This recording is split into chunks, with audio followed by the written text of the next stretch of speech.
วัสดีปีใหม่อีกครั้งนะคะทุกคนหวังว่าทุกคนคงจะสบายดีกันนะคะพร้อมแล้วหรือยังกับการกลับมาเรียนและทำงานหลังปีใหม่บางบริษัทก็ให้กลับมาเข้าออฟฟิศ5 วันแล้วทำเอาเหี่ยวไปตามๆกันเลยว่าแต่ทำไมเราต้องทำงานล่ะที่ต้องตื่นเช้าอยู่ทุกวันเนี่ยทำไมเราต้องมาอยู่ใต้บริษัทต่างๆแบบนี้มันมีที่มายังไงถ้าเพื่อนๆก็เบิร์นเอาท์สงสัยเรื่องนี้เหมือนกันงั้นวันนี้เราไปหาคำตอบกันเลยค่ะทำไมต้องทำงานคือเอาจริงๆคำตอบมันก็ชัดเจนอยู่แล้วนะคะคือเราก็ต้องทำงานเพื่อที่จะแลกกับเงินเพื่อนำเงินไปจับจ่ายใช้สอยดำรงชีวิตแต่ถ้าคิดแค่นี้คลิปนี้ก็คงจบไปแล้วค่ะถ้าคิดใหม่นะนี่พวกเราเกิดมาในสังคมที่ถูกล้างสมองให้ทำเหมือนกันโดยไม่ตั้งคำถามอยู่หรือเปล่าอันที่จริงคอนเซปต์การทำงานเนี่ยมันมีมานานแล้วเพียงแต่ว่าจะแตกต่างกันออกไปในสภาพสังคมในแต่ละยุคสมัยเท่านั้นเองค่ะ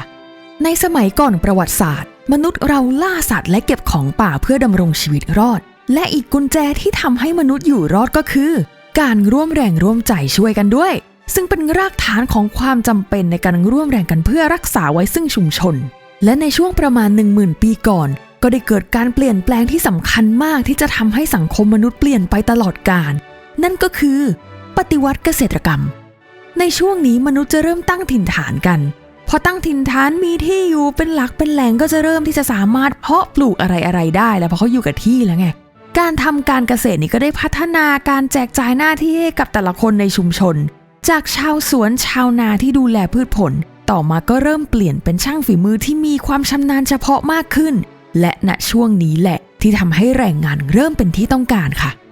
พอเวลาผ่านไป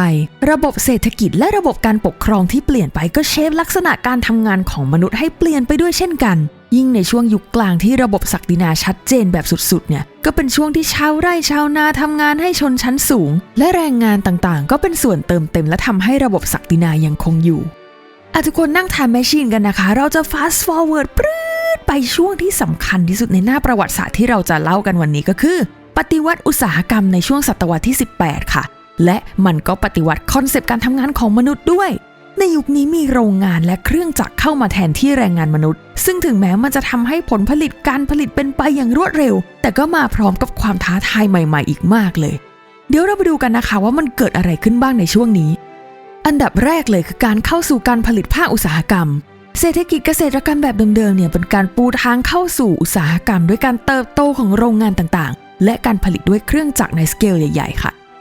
ในยุคก่อนปฏิวัติอุตสาหกรรมเนี่ยการทำงานมักจะเป็นอะไรที่เกี่ยวเนื่องกับงานที่ใช้มือทำสร้างผลิตผลบางอย่างขึ้นมาและขายมันออกไปโดยที่ผู้ผลิตก็จะรับผิดชอบทุกอย่างตั้งแต่เริ่มจนจบยกตัวอย่างเช่นช่างตัดเสื้อซึ่งก็จะต้องทำทุกอย่างเองตั้งแต่วัดขนาดตัวลูกค้าหาผ้าตัดเย็บไปจนถึงแก้ไขเสื้อในขั้นตอนสุดท้ายก่อนที่จะส่งมอบชุดให้กับลูกค้าถึงจะเสร็จสิ้นแต่ปฏิวัติอุตสาหกรรมก็ได้เข้ามาเปลี่ยนแปลงคอนเซ็ปต์ตรงนี้โดยเพื่อที่จะทำให้สามารถผลิตสินค้าออกมาได้เร็วขึ้นด้วยต้นทุนที่ถูกขึ้นก็จะต้องมีการปรับเปลี่ยนขั้นตอนการผลิตจากที่เจ้าของร้านจะทำทุกอย่างเองก็ทำให้ขั้นตอนตรงนั้นมันเป็นขั้นตอนตายตัวเหมือนกันที่จะสามารถซ้อนให้คนอื่นมาทำแทนได้หรือว่าให้เครื่องจักรทำแทนได้ดังนั้นงานช่างฝีมือและเจ้าของการผลิตที่มีกิจการขนาดย่อยก็ถูกแทนที่ด้วยเครื่องจักรที่เข้ามาช่วยในขั้นตอนการผลิตต่างๆแทนแถมยังให้ประสิทธิภาพและผลผลิตที่มากกว่าอีกด้วย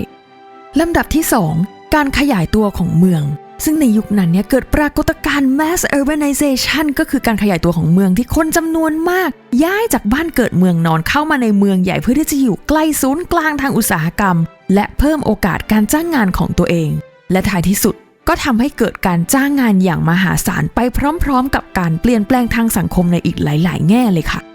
2 ข้อนี้แหละค่ะที่เป็นตัวตอบคำถามว่าทำไมเราถึงทำงานในบริษัททำไมเราถึงต้องทำงานในทุกวันนี้มันเริ่มมาจากโรงงานในช่วงปฏิวัติอุตสาหกรรมนี่แหละค่ะมาต่อกันข้อที่ 3เลยนะคะกับการแยกประเภทแรงงานการปรับเปลี่ยนมาเป็นอุตสาหกรรมเนี่ยได้นำไปสู่การแบ่งแยกประเภทแรงงานที่ละเอียดมากขึ้นซึ่งทำให้คนงานมีความเชี่ยวชาญเฉพาะในงานชนิดต่างๆซึ่งจำเป็นในขั้นตอนการผลิตค่ะ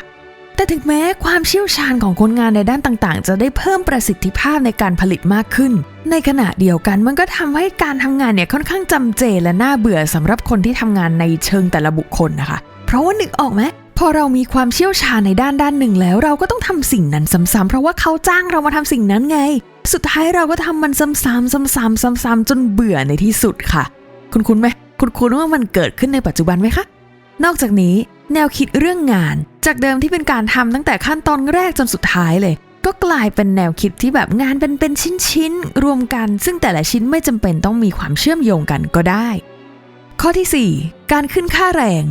เมื่อการทำการเกษตรที่มนุษย์เคยทำมาก่อนหน้านั้นลดลงในช่วงอุตสาหกรรมคนก็เปลี่ยนจากการเป็นนายตัวเองที่ทำการเกษตรหรือว่าการทำกิจการเล็กๆมาเป็นแรงงานในโรงงานแทนค่ะแล้วแรงงานแต่ละคนเนี่ยก็จะได้รับค่าจ้างแลกกับเวลาและแรงของพวกเขามากกว่าที่จะเป็นค่าจ้างสำหรับสินค้าที่พวกเขาได้ช่วยกันผลิตขึ้นค่ะข้อที่ 5 สภาพการทำงานที่เปลี่ยนไป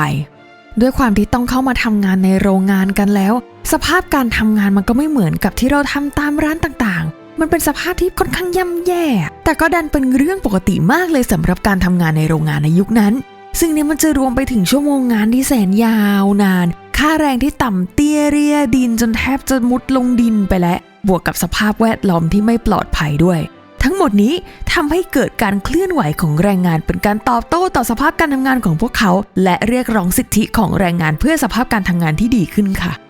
ข้อที่ 6 การพัฒนาของเทคโนโลยีในช่วงนั้นเริ่มมีนวัตกรรมใหม่ๆเกิดขึ้นอย่างเช่นรถไฟหัวไอ้น้ำและต่อมาก็มีไฟฟ้าและก็เครื่องจักรที่ใช้พลังงานไฟฟ้าในอุตสาหกรรมเหล่านี้ก็ได้ทำให้การผลิตนั้นมีขนาดและก็ความเร็วที่มากขึ้นค่ะแถมความก้าวหน้าทางเทคโนโลยีนี้ก็ได้ส่งผลต่อรายละเอียดการทำงานและความเชี่ยวชาญที่แรงงานต้องมีอีกด้วยข้อที่ 7 เกิดทุนนิยมขึ้นซึ่งปฏิวัติอุตสาหกรรมเนี่ยมีบทบาทในการสร้างระบบเศรษฐกิจแบบทุนนิยมเป็นอย่างมากเลยโดยมีสิทธิการครอบครองแล้วก็กำไรเป็นตัวสำคัญและต่อมาทุนนิยมก็ส่งอิทธิพลต่อการแข่งขันในหน้าที่การงานตลาดและการทำกำไรด้วยค่ะข้อสุดท้ายการเปลี่ยนแปลงทางสังคมและเศรษฐกิจซึ่งความเปลี่ยนแปลงที่มาจากการปฏิวัติอุตสาหกรรมเนี่ยก็ได้ทำให้สังคมและเศรษฐกิจต้องไปคู่กันอย่างเลี่ยงไม่ได้และยังส่งผลต่อรูปแบบของครอบครัวชนชั้นและการกระจายรายได้อีกด้วยโอ้โหรวมๆแล้วการปฏิวัติอุตสาหกรรมเนี่ยก็เป็นจุดเปลี่ยนที่สำคัญมากๆในหน้าประวัติศาสตร์ของมนุษย์เลยที่มาเปลี่ยนแปลงแนวคิดในเรื่องการทำงานการจ้างงานนำนวัตกรรมวิธีการผลิตใหม่ๆเข้ามาสร้างแรงงานแถมยังเปลี่ยนแปลงโครงสร้างเศรษฐกิจอีกด้วยและผลที่ได้มาก็คือสังคมและเศรษฐกิจที่เราอยู่กันในทุกวันนี้นั่นเองค่ะ